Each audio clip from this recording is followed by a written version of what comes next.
ইউসুফ আলাইহিস সালাম তার বাবাকে বলতেছে, বাবা আমি স্বপ্নে দেখলাম 11টা নক্ষত্র আমার পায়ে সেজদা করতেছে। আর বাবা বলে, ও আমার কলিজার টুকরার সন্তান, যা তুমি দেখেছো, খবরদার খবরদার, যা দেখেছো তা দেখেছো, এইটা কাউরে কইও না, বিশেষ কইরা তোমার ভাইদের কাছে কইও না, তাহলে তোমার বিরুদ্ধে তারা ষড়যন্ত্র করবে। হযরত ইউসুফ আলাইহিস সালাম বলেও নাই, কিন্তু ইউসুফ আলাইহিস সালামের বিরুদ্ধে ষড়যন্ত্র কইরা 10 ভাই মিলা ইউসুফ নবীকে কুয়ার মধ্যে ফেলাই দিল। ন্যাংটা কইরা ফেলাইছে, পণ্যের কাপড়টাও রাখে নাই। কেউ যখন কুয়ার মধ্যে পড়ে গেছে, আল্লাহ বুঝি দেখে নাই। আল্লাহ বলে, জিবরিল আমিন কোথায় গেলি রে? আমার ইউসুফের কাছে চলে যা। ইউসুফের গলায় একটা তাবিজ আছে, ওই তাবিজের ভিতরে ইব্রাহিম খলিলুল্লাহকে জান্নাতি যেই জামাটা দিয়েছিলাম রে, ওই জামাটা সুন্দর কইরা তাবিজের মধ্যে ঢুকানো আছে। হযরত জিবরিল আমিন বলেন, এই তাবিজের মধ্যে জামার জুব্বা ঢোকে, এইটা আবার কেমন হিসাব? বলে, এটা তো আমার হিসাব। এটা কিসের হিসাব? আল্লাহ বলতেছে, ইউসুফের কাছে যাও, তাবিজটা ভাঙা ফেলাও, ছোট্ট একটা কাপড়ের টুকরা পাইবা, পুতুলের জামার মতো, ওইটা একটা ঝাড়া দিয়া ছেড়ে দাও। আরেকটা আস্তে করে ছোট্ট একটা জামা পাইছে তাবিজের মধ্যে, কবজের মধ্যে। হযরত ইব্রাহিম আলাইহিস সালামকে আল্লাহ দান করেছিলেন, যখন ইব্রাহিমকে উলঙ্গ করা হয়, জান্নাতে জামা আল্লাহ নিজে পরাই দিছে। পৃথিবীর কোনো মানুষ যেন ইব্রাহিমের ইজ্জত দেখতে না পায়, সেই জামা পইরা জান্নাতের মধ্যে জামায়া ধরে থাকছে, আর জান্নাতি খানা খাইছে। জান্নাতি জামা গাই দিছে আর জান্নাতি খানা খাইছে। এবার ওই জামাটা ইয়াকুব নবী পাই, হযরত ইসহাক আলাইহিস সালাম পাইছে। ইসহাক আলাইহিস সালাম তার ছেলে, ইসহাক আলাইহিস সালামের থেকে তার ছেলে ইয়াকুব পাইছে, ইয়াকুব থেকে ইয়াকুবের ছেলে ইউসুফ পাইছে। এই জামাটা যখন ছাইড়া দিছে, বাইর কইরা খালি এমনি ছাইড়া দিছে। আল্লাহ রাব্বুল আলামিনের হুকুমে ইউসুফ নবীর গায়ে ওই জামা পরিপূর্ণ জুব্বা, রাজকীয় পোশাক হইয়া সেটিং হইয়া গেল। তাবিজের মধ্য থেকে জামা বাইর কইরা এত বড় ছেলে, 8 বছর বয়স, তার গায়ে জামা সেটিং হইল। একা লেখালেখিরা পুতুলের মতো ছোট্ট একটা কাপড়ের টুকরা এখন পরিপূর্ণ রাজকীয় পোশাক হইয়া ইউসুফের গায়ের মধ্যে ঢুকে পড়লো। সুবহানাল্লাহ বলবেন না? তোরে বলবেন না সুবহানাল্লাহ? হ্যাঁ, আল্লাহ রাব্বুল আলামিন বর্ণনা করছেন, ইয ক্বালা, যখন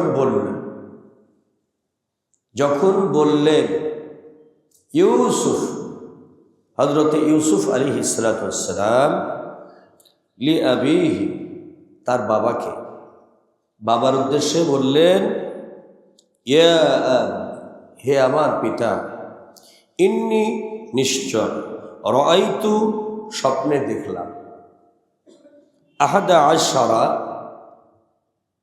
11টি, কাওকাবা ওয়াশ শামস ওয়াল কমারা, চন্দ্র সূর্য গ্রহ নক্ষত্র সহ 11টি নক্ষত্র, রাআইতুহুম লিসাজিদিন, আমার পায়ে সেজদা করতেছে, আমি এটা দেখলাম। জোরে বলো সুবহানাল্লাহ। বাবা বললেন কি?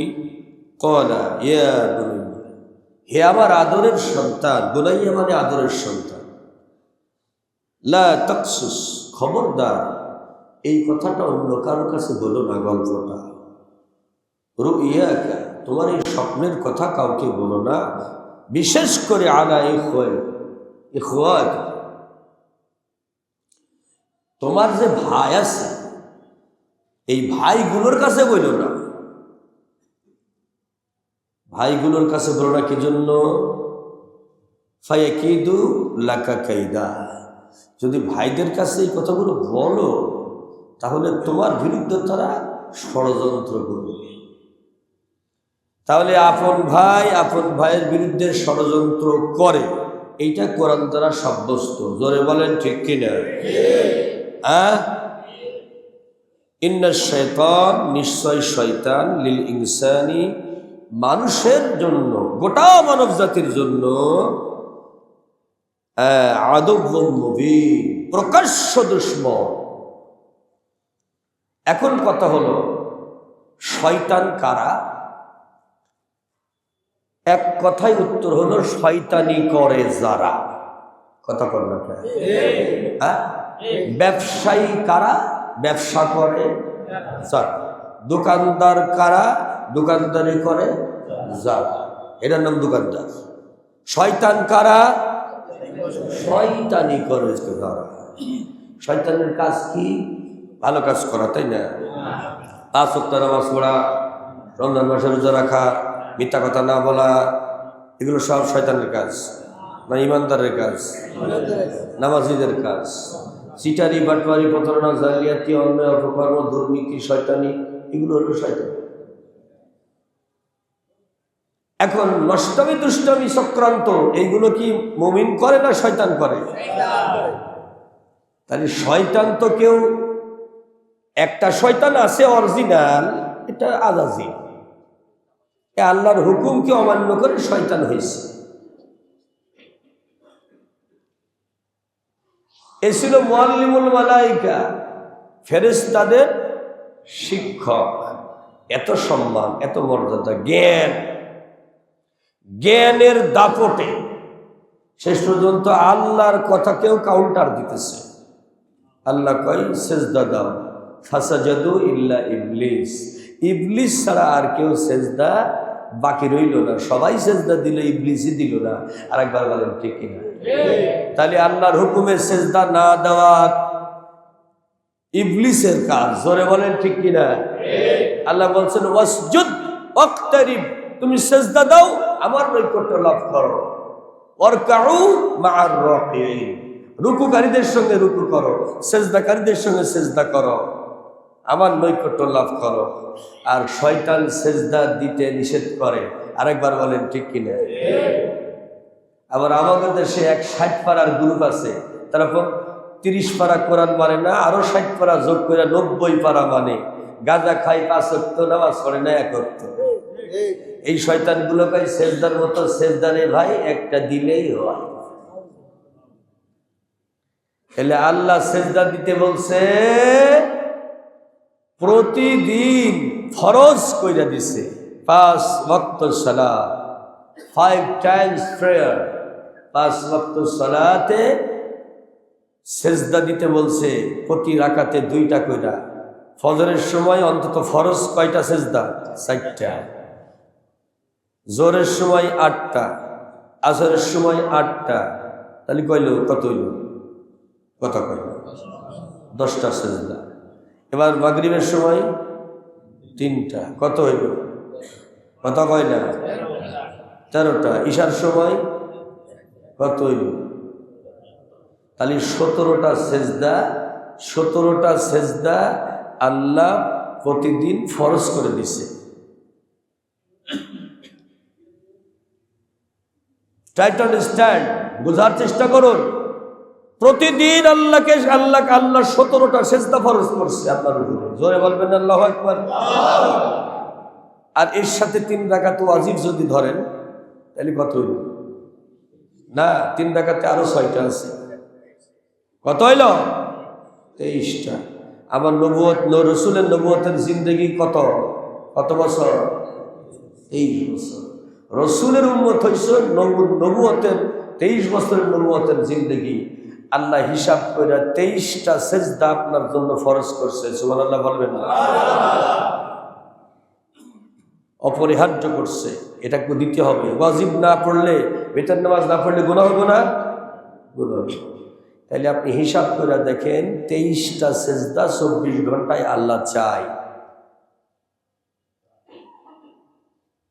আপনি কইলেন সেজদার মতো সেজদা একটা দিলেই হয়। কোরআন কি আপনি বানাইবেন নাকি আল্লাহ দিছে? আমাকে ওই বাউল ধর্মের শয়তানগুলো ওরা জারি গান গাইয়া কয়ে একটা দিলেই হয়। আল্লাহ কইছে 23টা, হে কয় একটা। মানবেন কোনটা? আল্লাহরটা নাকি বাউল ঠাকুরেরটা? ওরকম মোল্লা জি, খালি হাতে নামাজ পড়ার দরকার কি? আরে নদীর মধ্যে হাসে ডুব দিয়া শামুক টামুক পাই, তুই বেটা সেজদা দিয়া কি পাইলি রে? এলো ওদের কথা। নাউজুবিল্লাহ কর। এরা কি মুসলমান না শয়তান? জোরসে বলেন, আরো জোরে কর। রাষ্ট্রীয় পৃষ্ঠপোষকতায় আল্লাহর ইসলাম আর কোরআনের বিরুদ্ধে ওরা কথা কয়ে যাইতেছে, এদেরকে কিছু বলা হইতেছে না। আপনি বলেন, আপনি অন্য একটা ধর্মের লোক হইতে পারেন, তাই বলে আপনি আমার ধর্মে আঘাত করার অধিকার আছে? আপনার ধর্ম আপনি পালন করেন গিয়া, আপনি বৌদ্ধ ধর্ম পালন করেন, ওই ধর্ম আপনাকে আঘাত করা আমার রাইট নাই। আপনি হিন্দু ধর্ম পালন করেন, আপনার ধর্মে আঘাত করা আমার রাইট নাই। কিন্তু ক্রমাগতভাবে বাংলাদেশে কোরআনের উপরে, আল্লাহর উপরে, রসুলের উপরে, আল্লাহর নামাজের উপরে, আল্লাহর ইবাদতের উপরে আঘাত করতেছে এই নাস্তিকের বাচ্চাগুলো, আর পৃষ্ঠপোষকতা দিতেছে ভারতের থেকে। খোদার কসম, এইটা বন্ধ না হলে আলেমরা মাঠে নামতে বাধ্য হবে।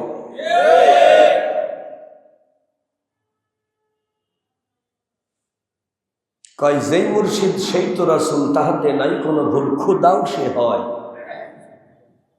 অথচ আমাদের কালমা কি? লা ইলাহা ইল্লাল্লাহ মুহাম্মাদুর রাসূলুল্লাহ। তে মুহাম্মদ রাসূল সাল্লাল্লাহু আলাইহি ওয়াসাল্লাম তিনি হলেন আল্লাহর রসুল, তিনি কি খোদা? তিনি কি আল্লাহ?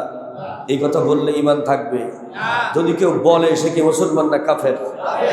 তাহলে এরা গান গায়া গায়া মানুষকে বলতেছে যেই মুর্শিদ সেই তো রাসূল, তাহাতে নাই কোনো ভুল, খোদাও সে হয়। তাহলে রসুলকে খোদা বানায় দিয়া এত বড় শয়তানি যে করতেছে, তাদেরকে অ্যারেস্ট কইরা এদেরকে বন্দি করা দরকার কি দরকার না? তাহলে কোরআনের কথার উপরে আল্লাহর গায়ে হাত দিছে, রসুলের গায়ে হাত দিছে।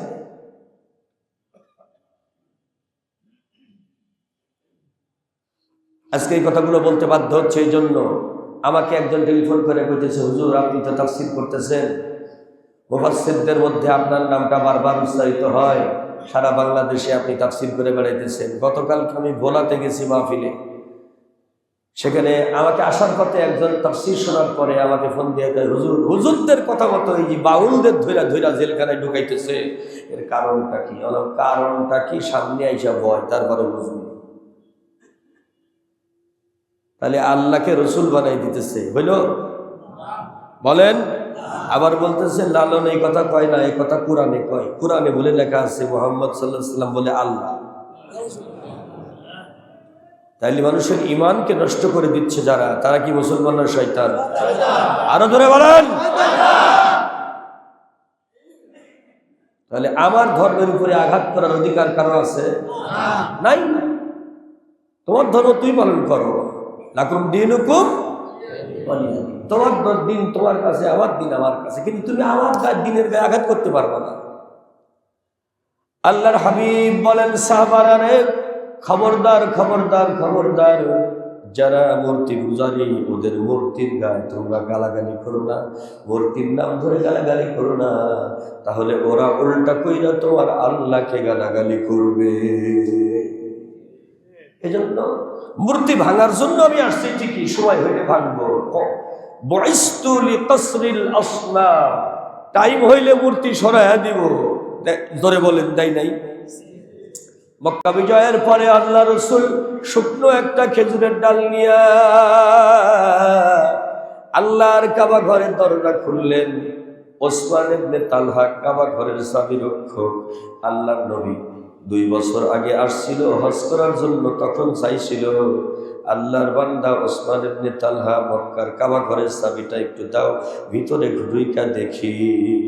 কয় যাও যাও, তুমি মুহাম্মদ আমাকে দেশে আইছো, দেশ থেকে, তুমি তো এদেশের নাগরিকই না, তুমি এখন মদিনার নাগরিক, তুমি যে হজ করতে তোমার অনুমতি দেওয়া হয়েছে এটাই বড় কথা, চাবি চাও আবার কাবার ঘরে। হ্যাঁ, হযরত রাসূল বললেন, এই কাবার সামনে দাঁড়ায় বলতেছি, আর বেশি টাইম নাই রে ওসমান ইবনে তালহা, বেশি টাইম নাই। সেই দিন আমার হাতে চাবি দেওয়ার জন্য তুই অস্থির হয়ে যাবি, আমারে খুঁজা খুঁজা তালাশ করে চাবিটা হাতে দিবি, নইলে তুই নিজেও বাঁচতে পারবি না। 8ম হিজরিতে আল্লাহর হাবিব যখন মক্কা বিজয় করলেন 10,000 সোলজার নিয়া, ওসমান ইবনে তালহা চাবি নিয়ে দৌড়ায় বেড়াইতেছে, নবী কইরে চাবিটা হাতে দিব, কইরে নবী কইরে। ওসমান ইবনে তালহা ইসা কয়, নবী গো, এই যে কাবা ঘরের চাবি আপনার হাতে দিলাম। ওসমান ইবনে তালহা কয়, এইটা আপনার কাছ পর্যন্ত আমি পৌঁছায় দেওয়ার জন্য অস্থির হয়ে আছি। আল্লাহর নবী বলতেছে, বলে তোমার অবস্থা কি? বলে হুজুর, আমি মুসলমান হয়েছি।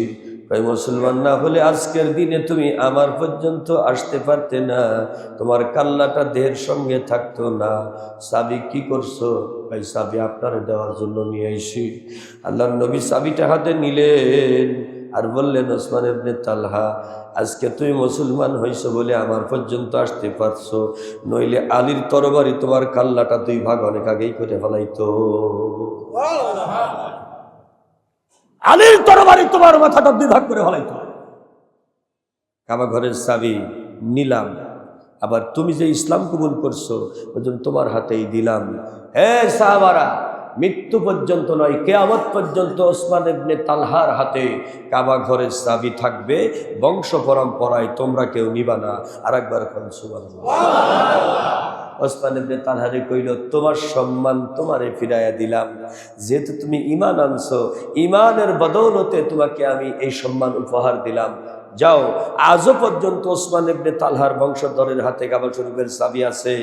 মক্কার কোন রাজা বাদশা সে চাবি নেওয়ার ক্ষমতা রাখে না। আর একবার বলেন আল্লাহু আকবার। আল্লাহ রাসূল যেটা বলবে ওটাই আইন। জোরে বলেন ঠিক কি?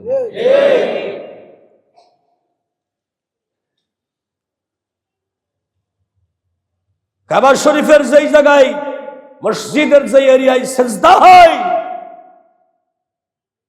সেই জায়গাটায় কোনো নাপাকি কাজ করা যাবে না।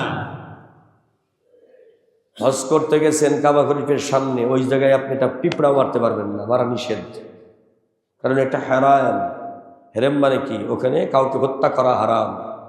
কোনো মানুষ খুন করছে, আসামি, সে যদি কাবা শরীফে আশ্রয় নেয়, ওখানে তাকে খুন করা যাবে না, কারণ এটা হারাম, পবিত্র স্থান। আর একবার বলেন সুবহানাল্লাহ। এই মসজিদের প্রতিটি সেজদার জায়গা কাবার অংশ। জোরে বলেন ঠিক কিনা? আমার মসজিদে নতুন ওযুখানার জন্য পরিকল্পনা করা হচ্ছে। কোন ইঞ্জিনিয়ার কোন কেটা পরিবর্তন করছে কি জানি না, ইঞ্জিনিয়ার আমি বুঝি না। সেজদার কোনো জায়গায় যেন বাথরুম আর টয়লেট না হয়। যদি কোনো মুফতি ফতোয়া দিয়ে থাকে, সে যদি ফতোয়া লিখিত দেয়, কোন কিতাব থেকে কিভাবে দিছে লিখিতভাবে ফতোয়া দিতে হবে। নইলে কোনো মুফতি যদি উল্টা ফতোয়া দেয়, খোদার কসম আমি খতিব সাহেব তার জানুম না, মুফতিগিরি ছুটাই দেব। বয়স 50-এর উপরে, এই মসজিদে 24টা বছর খেদমত করতেছি, ফাজলামি করার জায়গা না এটা। যেখানে সেজদা হবে সেখানে পেশাবখানা হইতে পারবে না, বাথরুম হইতে পারবে না। এই কথা আল্লাহর কোরআন, নবীর সুন্নতের বাইরে, নবীর বিধানের বাইরে যদি কোনো মুফতি ফতোয়া দেয়, সেই মুফতিরে থাপড়ায় তার গালটা শুধু করে ফেলাই দেবো আমি। কিসের মুফতি? এই মসজিদে আল্লাহর আলেমরা বসে থাকে, বহু হাজার আলেমরা থাকে। যদি করতে হয় আন্ডারগ্রাউন্ডে করবেন, যেখানে সেজদা হয় সেখানে করবেন না। খবরদার, আল্লাহর কোরআন, নবীর হাদিস, আল্লাহকে নিয়ে, রসুলকে নিয়ে, আল্লাহর ইবাদত নিয়ে তামসা করার চেষ্টা করবেন না কেউ। ইবাদত আর বাথরুম টয়লেট ইবাদতের জায়গায় যে কোনোভাবেই এটাকে বাথরুম টয়লেট ব্যবহার করা যাবে না। খুব সাবধান। কোনো ইঞ্জিনিয়ার, কোনো মুফতি, আলেম নয়, মুহাদ্দিস নয়, গোটা বাংলাদেশ নয়, গোটা পৃথিবীর কেউ এটা পাল্টাইতে পারবে না। কোরআনের বিধান, হাদিসের বিধান পৃথিবীর কেউ পাল্টাইতে পারে না। আমেরিকার প্রেসিডেন্ট পাল্টায় যাবে, সৌদি আরবের বাদশা পাল্টায় যাবে, কাবা শরীফের ইমাম পাল্টায় যাবে, আল্লাহ রাসূল আর কোরআনের একটি আয়াত পাল্টাবার ক্ষমতা আসমান জমিনে কারণ নাই। এজন্য কোন মুফতি যদি কোনো ফতোয়া দেয়, লিখিতভাবে দিতে হবে। কোন কিতাব, কোন জায়গায়, কোন হাদিসের রেফারেন্স, কোন আয়াতের রেফারেন্সে দিয়েছে। খবরদার, নিজেকে জাহান্নামী বানাবেন না আর অন্যদেরকে জাহান্নামে ঠেলে দিবেন না। ইবাদত আর তেজারত এক জিনিস না। ইবাদত আর তেজারত এক জিনিস না। ইবাদত আর ব্যবসা এক জিনিস না। ইবাদত ইবাদতি, ব্যবসা ব্যবসায়ী। যেমন আমি আমার জীবনে বলি, অন্তত 25টা হজ ব্যবসায়ীর লোক আশেপাশে চতুর্দিকে আমার কাছে আইছে, হুজুর আপনি খালি খতিব সাহেব হইয়া আমাকে সাথে থাকেন, আপনার নামটা খালি ব্যবহার করব যে আমাকে লগে সদরঘাটের খতিব সাহেব হজে যাইব, তাইলে ডজনকে ডজন মুসল্লি আপনার লগে যাইব। খবরদার। বলছো যে আশেপাশে সব হুজুরা তো এই ব্যবসা করে, প্রতি হাজি প্রতি 5,000 আপনার। আমি বললাম যা কইসস তো কইসস, থাপড়ায়া গালটা ফাটায় দেব মিয়া। ইবাদত আর তেজারত এক জিনিস না। আমার ফরজ হজ আমি কই আইছি, কিন্তু হজ নিয়া ব্যবসা আমি নাসির ইকবাল বিন শাফি করব না। যেই হুজুর করে করুক গিয়া, আমি পারবো না, এটা আমার পক্ষে সম্ভব না। ইচ্ছা করলে 1000 বার পারি, আরেকবার বলেন পারি না, কিন্তু করতে পারবো, করবো না আমি। ইবাদত আর তেজারত এক জিনিস না। কারণ আমি মিনার ময়দানে, আরাফার ময়দানে দেখছি বহু ইমাম সাহেবরে কিলাইতেছে মুসল্লিরা, কয় আমার টাকা ফেল, টাকা বেশি লইছস। সেখানে আরিফ ফয়সালা দিয়া তাদের ঠেকাইতেছে, ওরে বাবা রে বাবা, কমিটির লোকেরা ইমাম সাহেবরে কিলাইতেছে। এই ব্যবসা কি আমার জন্য সম্ভব? আমারে অনেকে কয় হুজুর সবাই পারে, আপনি পারেন না কে? আমি একটি কথার উত্তর দিছি, আমার যোগ্যতা নাই। কি নাই? হজের ব্যবসা করার মতো যোগ্যতা আমার নাই, তাই আমি করি না। আর একবার বলেন আল্লাহু আকবার। আসলে কি নাই? কিন্তু আমার ঈমান থেকে আমার এই কাজ করা উচিত বলে মনে হয়নি। আমার আব্বাজান মাওলানা এনামুল হক শাফি 61 বছর একটা মসজিদের খতিব ছিলেন। উনি বলেছেন, বাবা গো, খবরদার কোনো এজেন্সির লগে মানুষের কাছে টাকা পয়সা নিয়ে উল্টোপাল্টা কিছু করো না। তোমার ইবাদত আর তেজারত এক জিনিস না। সদরঘাটে যাও, মসজিদে যাও ইবাদতের জন্য, ওই জায়গায় গিয়ে তেজারত করো না। আর একবার কোন আল্লাহু আকবার। তেজারত আর ইবাদত এক জিনিস, তবে তেজারতের মধ্যে ইবাদত আছে। তোরে বলেন সুবহানাল্লাহ। তেজারতের মধ্যে ইবাদত আছে না? যেই ব্যবসায়ী সঠিক ওজনে মানুষের কল্যাণ করে মানুষের মালসামানা দেয়, সে কি ইবাদত করে না? ওয়া আকিমুল ওয়াজনা বিল কিসতি ওয়া লা তুকসিরুল মিজান ফাবিআইয়ি আলাই রাব্বিকুমা তুকাযিবান। আরশের সামিয়ানার নিচে একদল তেজারতকারী, যারা সাদিক আত-তাজিরু সাদিকুল আমিন, ন্যায় পরায়ণ ব্যবসায়ীরা আল্লাহর নবীর পাশে জায়গা পাবে আরশের সামিয়ানার নিচে। জোরে বলেন সুবহানাল্লাহ। তাহলে ব্যবসাটাও ইবাদত, তাহলে ব্যবসার মধ্যেই ইবাদত আছে। কিন্তু ইবাদত করার নিয়ত কইরা ব্যবসা চালাইও না। কথা বুঝেন নাই? আরে বাবা রে, একই কাজ আগে করলে ক্ষতি আর পরে করলে লাভ। বুঝাই দিমু? আচ্ছা কন, বাথরুমে গেছেন, পানি খরচ করবেন, পায়খানা পেশাব করার পরে পানি নিবেন না করার আগেই পানি দিয়া ধুইবেন? কথা কন না, আগে না পরে? পরে করলে পবিত্র হইব, আর আগে করলে না, আগে পানি ব্যবহার করলে না ফাঁকি থাকাই যাবে।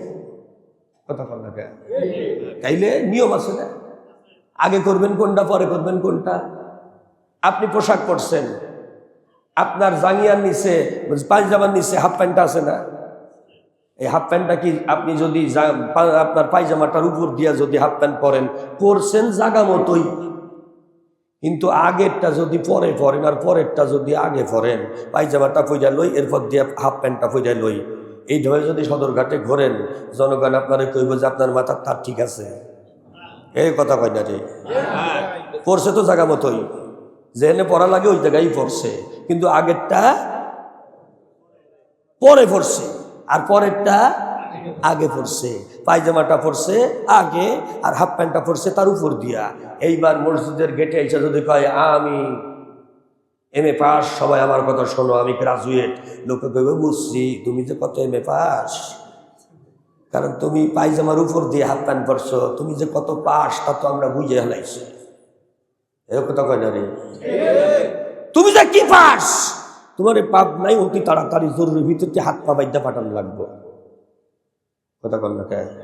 তাহলে আগের কাম পরে আর পরের কাম আগে, একই জায়গায় যেটা আসলে ব্যবহার করা উচিত তাই ব্যবহার ঠিকই করছে, কিন্তু কাম হয়েছে আগেরটা পরে পড়ছে, পরেরটা আগে পড়ছে। মনে রাখবেন, যে কোনো বিষয়ের মশালা, যে কোনো বিষয়ের কোরআনের বিধান, যে কোনো বিষয় আল্লাহর দ্বীনের ইসলামের বিধান, আল্লাহর আলেমদের কোরআনের আইন, রসুলের কোরআনের আইন, রসুলের হাদিসের দলিলের ভিত্তিতে করতে হবে, এর বিকল্প নাই। আরেকবার বলেন আল্লাহু আকবার। আমার অন্তরে অনেক কষ্ট আছে। এই মসজিদে সর্বপ্রথম আমি যখন নিয়োগ পাই, আমি বলেছিলাম এই মসজিদটা ডান সাইড দিয়ে পশ্চিম দিক থেকে দক্ষিণ দিক থেকে ছাসা করে বাতাস ঢোকে, এত সুন্দর। আবার উত্তর পাশে পুরাটাই জানলা, দেওয়ালের অর্ধেকটাই জানালা। এই দরজা দিয়া বাতাস ঢুকে জানলা দিয়া যদি বাড়াইয়া যায়, এই জায়গায় এসি এয়ার কন্ডিশন কোনো দরকারই নাই, কোনো দরকার নাই, শুধু ফ্যানগুলো লাগাই দেন যথেষ্ট। কিন্তু আমার কথা, মসজিদের কিছু বড় লোক দায়িত্বশীল, হ্যাভি টাকার মালিক, কোটি কোটি হাজার কোটি টাকার মালিক, বেটা আইসাই কইল যে না, ইমাম সাহেবের কথা শোনা যাবে না। কেন শোনা যাবে না? এসি লাগাইতে হবে, সব এয়ার কন্ডিশন লাগাইতে হবে। প্রত্যেক মাসে 6 মাসে এসি দিয়া লাখ লাখ টাকা খরচ, এর 1 পয়সার কোনো বেনিফিট নাই। একটা কাতার মার গেছে এই শুধুমাত্র কাছের দেওয়াল তুলে দেওয়ার কারণে। এই কাছের দেওয়ালের কোনো দরকার নাই, এসিরও কোনো দরকার নাই এই মসজিদে। বুড়িগঙ্গার বাতাস, নদীর বাতাস ডাইরেক্ট ঢুকে, উত্তর দিক দিয়ে ডাইরে বাড়ায় দেবো, জানলা যদি খুলে দেওয়া যায়। আগে ছিল না, কিন্তু আগের দায়িত্বশীলরা আমার এই কথাটা শোনে নাই, লক্ষ লক্ষ টাকা খরচ করছে এটার পিছনে। খোদার কসম, এই কাজগুলো করা ঠিক হয়নি। ইমাম যখন কোনো কথা বলে, সেইটা কথা হলো কোরআনের ভিত্তিতে, হাদিসের ভিত্তিতে। আর সাধারণ জেনারেল শিক্ষিত মানুষ যখন কথা বলে, তখন সে কথা বলে ধারণার ভিত্তিতে। এই ধারণা কইরা ইন্না বা'দাজ-যান্নি ইসমুন, ধারণা কইরা কথা বলাটা গুনাহ। কোরআন বলছে ধারণা করে কথা বলবা না, এটা ইবাদতের জায়গা। এখন এইটা দেশে বন্ধ করে একটা কাতার মারি গেছে। এক কাতারে অন্তত 50 জন মানুষ দাঁড়াইতে পারে। তাহলে এই একটা কাতার মার গেল, আবার খরচ হইল, আবার এসির জ্বালাই ঠিক মতো চলে না, এটা বন্ধ, ওটা বন্ধ, সেটা বন্ধ, এটা নষ্ট, ওটা নষ্ট। প্রতি বছরে দেখা যাচ্ছে লাখ লাখ টাকা এটার পিছনে খরচ হইতেছে। খোদার কসম, এর কোনো বেনিফিটই নাই, কোনো লাভ নাই। আবার কয় হুজুর এসি নষ্ট হয়েছে, এটার জন্য জনগণের কাছ থেকে টাকা উঠান।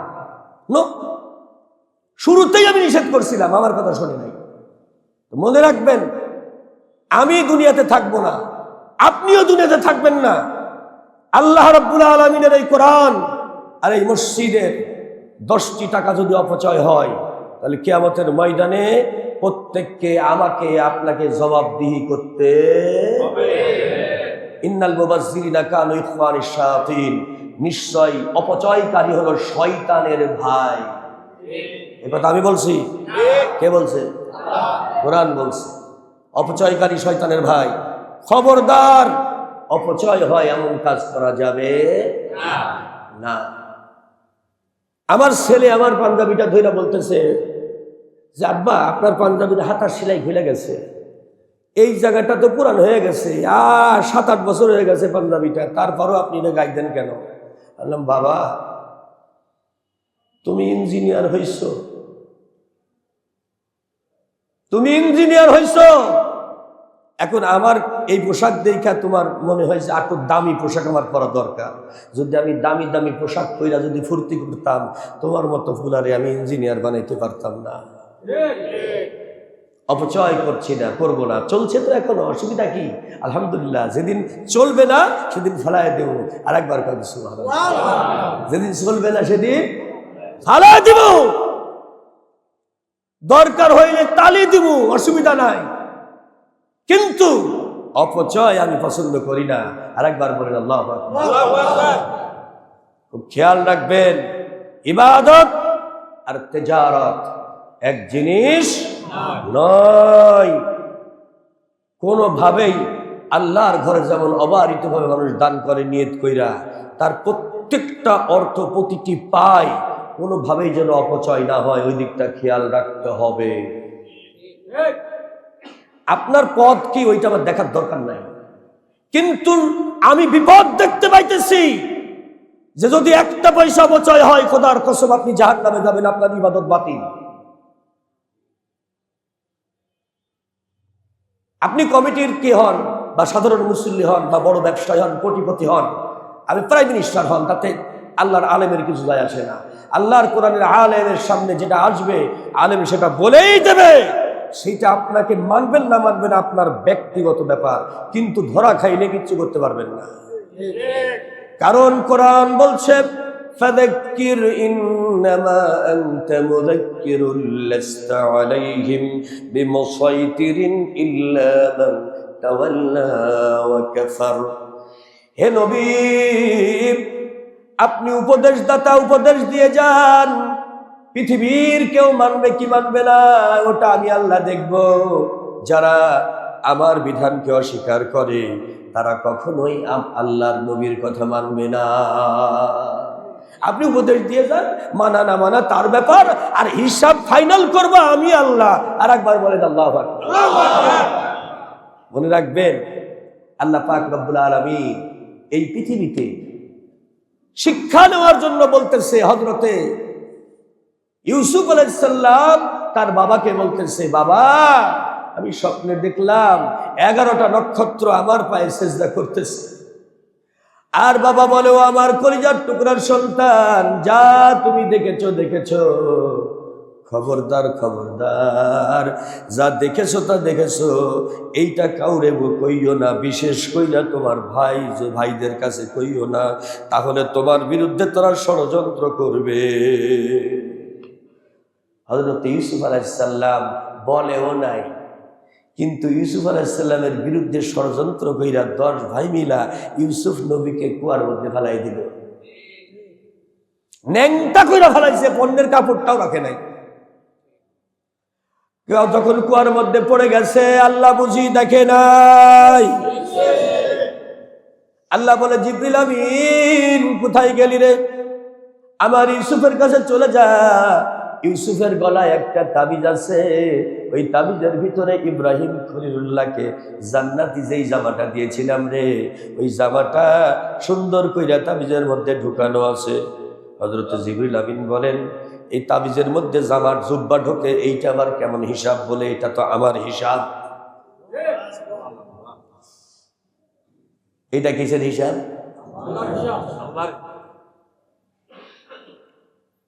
ছোট্ট হৃদয়ের ভিতরে গোটা কোরআন ঢুকে গেছে, কোরআনের হাফেজ হয়ে গেছে। সুবহানাল্লাহ। হাফেজের কলজা কাইটটা ফালা করে ফেলাইলে ওর মধ্যে কোরআন শরীফ খুঁজে পাইবেন, কিন্তু আছে না নাই? আছে না নাই? তারাবির নামাজে দাঁড় করায় দেন, সমানে কোরআন পড়ে যাইতেছে, পাড়ার পর পাড়া কই থেকে আইতেছে, কোন জায়গা ঢুকায় রাখছে। হাফেজের কলিজা টুকরা করেন, মগজটা টুকরা করে ফেলান, খোদার কসম কোরআনের একটা আয়াত খুঁজে পাইবেন না, কিন্তু আছে না নাই? আল্লাহর এই ঘরের মধ্যে আমার আল্লাহ আছে, আছে না নাই? কিন্তু খোঁজেন তো দেখি, মাইক্রোস্কোপ লাগায়া খুঁজে পাবেন। নাহনু আকরাবু ইলাইহি মিন হাবলিল ওয়ারিদ।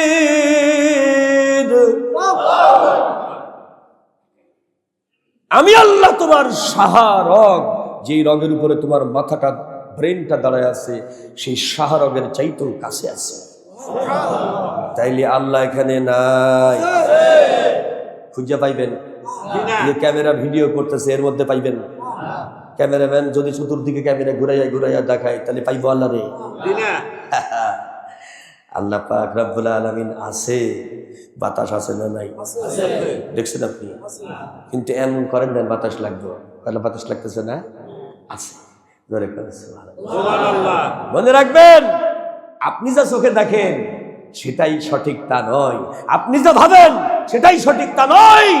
আল্লাহ যেটা ভাবে ওইটাই সঠিক, রাসূল যেটা বলে ওইটাই সঠিক, কোরআন যেটা বলে ওইটাই সঠিক, হাদিস যেটা বলে ওইটাই সঠিক। পৃথিবী খুঁজে এটাকে পরিবর্তন করতে পারবেন না। বাংলাদেশের প্রাইম মিনিস্টার ইউনূস চাচাও পরিবর্তন করতে পারবো না। পারবো? কথা বল। আল্লাহ কইয়া দিছে, অদারু মা বাকিয়া মিনার রিবা, খবরদার সুদ খাইবি না, আমাকে ইনুস চাচা সুদের কারবার করে, কোরআনের এই আয়াত কি ইনুস চাচার বাপের ক্ষমতা আছে পরিবর্তন করতে পারে? কথা পারবে না যে আমি এখন বাংলাদেশের প্রাইম মিনিস্টার হয়ে গেছি, কোরআনের আয়াতটা একটু পরিবর্তন কইরা দেই, পরিবর্তন করতে পারবো? উনি না প্রাইম মিনিস্টার। এত সস্তা না, কোরআনের উপরে কথা বলার স্পর্ধা দেখাবে না কেউ, পৃথিবীতে এমন কারোর জন্ম হয়নি। আল্লাহ বলতেছে ইউসুফের কাছে যাও, তাবিজটা ভাঙা ফেলাও, ছোট্ট একটা কাপড়ের টুকরা পাইবা পুতুলের জামার মতো, ওইটা একটা ঝাড়া দিয়া ছেড়ে দাও। আরেকটা আস্তে কর, আস্তে করে ছোট্ট একটা জামা পাইছে তাবিজের মধ্যে, কবজের মধ্যে। হযরত ইব্রাহিম আলাইহিস সালামকে আল্লাহ দান করেছিলেন, যখন ইব্রাহিমকে উলঙ্গ করা হয় জান্নাতে জামা আল্লাহ নিজে পরাই দিছে। পৃথিবীর কোনো মানুষ যেন ইব্রাহিমের ইজ্জত দেখতে না পায়, সেই জামা পইরা জান্নাতের মধ্যে জামায়া ধরে থাকছে আর জান্নাতি খানা খাইছে। জান্নাতি জামা গাই দিছে আর জান্নাতি খানা খাইছে। এবার ওই জামাটা ইয়াকুব নবী পাই, হযরত ইসাক আলাইহিস সালাম পাইছে। ইসাক আলাইহিস সালাম তার ছেলে, ইসাক আলাইহিস সালামের থেকে তার ছেলে ইয়াকুব পাইছে, ইয়াকুব থেকে ইয়াকুবের ছেলে ইউসুফ পাইছে। এই জামাটা যখন ছাইড়া দিছে, বাইর কইরা খালি এমনি ছাইড়া দিছে। আল্লাহ রাব্বুল আলামিনের হুকুমে ইউসুফ নবীর গায়ে ওই জামা পরিপূর্ণ জুব্বা, রাজকীয় পোশাক হইয়া সেটিং হইয়া গেল। তাবিজের মধ্য থেকে জামা বাইর কইরা এত বড় ছেলে, 8 বছর বয়স, তার গায়ে জামা সেটিং হইল। একা লেখালেখিরা পুতুলের মতো ছোট্ট একটা কাপড়ের টুকরা এখন পরিপূর্ণ রাজকীয় পোশাক হইয়া ইউসুফের গায়ের মধ্যে ঢুকে পড়লো। সুবহানাল্লাহ বলবেন না? ধরে বলবেন না সুবহানাল্লাহ? হ্যাঁ, তাইলে আমার আল্লাহ ছোট্ট একটা কাপড়ের টুকরাকে জান্নাতি রাজকীয় জামা বানাইতে পারে। কুয়ার মধ্য থেকে আরামের সঙ্গে বালতিতে চইরা, লিফটে চইরা, বুঝলেন না কেন, একেবারে কুদরতি লিফট আইসা গেল, ওর মধ্যে বইসা গেল আর অমনে টান দিয়া উঠা গেল। ধরে বলেন সুবহানাল্লাহ। গেছে তো গেছে এক টানে মিশরের রাজদরবারে। কুয়ার মধ্যে পড়েছিল, মিশরের রাজদরবারে চলে গেল। সুবহানাল্লাহ কইবেন না? হ্যাঁ, আল্লাহ ইচ্ছা করলে বিপদগ্রস্ত মানুষকেও আল্লাহ কোথা থেকে কোথায় নিয়ে যায় তার কোনো ঠিক নাই। আরেকবার বলে দিচ্ছে সুবহানাল্লাহ। আহা, মনে রাখবেন, এই বাংলাদেশের জমিন নয়, গোটা পৃথিবীতে most modern, scientific, pure and perfect, complete, undoubted prescription and solution for human life. প্রত্যেকটা সমস্যার সর্বাধুনিক, সর্বশ্রেষ্ঠ, সঠিক সমাধান হলো এই কোরআনের কথা। আরেকবার বলেন সুবহানাল্লাহ। আপনি যার ফুলাই হন আর যেই হন, কোরআন হাদিসের বাইরে যদি যান, আপনার ঈমান বাঁচাতে পারবেন না। ওয়া মা আলাইনা ইল্লাল বালাগ।